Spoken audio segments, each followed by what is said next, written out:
This is topic 15, video D, let's practice 2. This is number 1 of let's practice 2. Step 1, we first have to write down the chemical equation. From the problem, we know that CxHYOZ is our unknown compound, plus O2 because it's burning oxygen, and then we get CO2 plus H2O. For step 2, we have to find carbon and hydrogen of the unknown compound. So to do that, we need to use the fraction part of the percent composition formula, which is mass of element in compound over total mass of compound. We can find carbon by using CO2, so it's mass of carbon over total mass of CO2. And we do the same thing for hydrogen, which is mass of H2, because it's H2O, over total mass of H2O.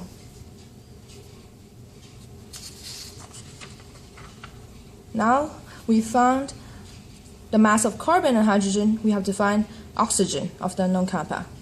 So to do that is we'll use the given mass of CxHYOZ minus the mass of carbon plus the mass of hydrogen, and then we'll get the mass of oxygen.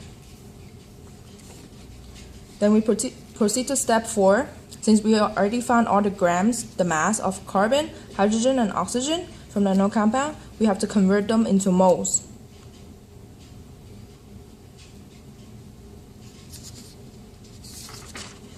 So our last step we'll put our moles that we got from step 4 back into the formula,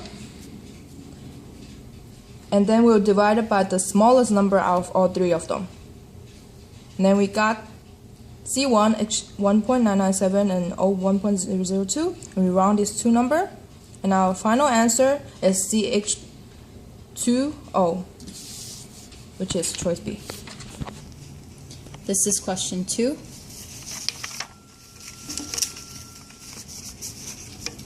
So step 1, write down the chemical equation CxHYOZ plus O2, which becomes CO2 plus H2O. Step 2, we have to find the mass of carbon and hydrogen. To do this, we have to use mass of carbon over total mass of CO2 and mass of H2 over total mass of H2O.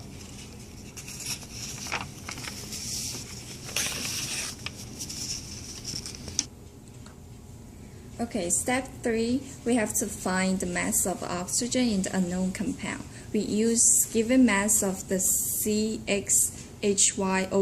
minus sum of mass of carbon and mass of hydrogen to get mass of oxygen.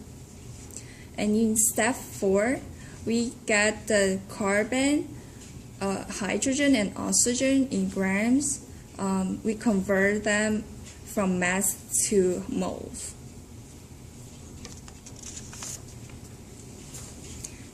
And then we put the mole back into the formula. We divide by the smallest number, and we got C2H5.514 and O1, and we see the hydrogen is 5.514. Then we multiply by 2 to get the whole number. In this case, C4H11 and O2. Then we got the empirical formula is C4H11O2, and back to the question, we got answer D. Thank you for watching.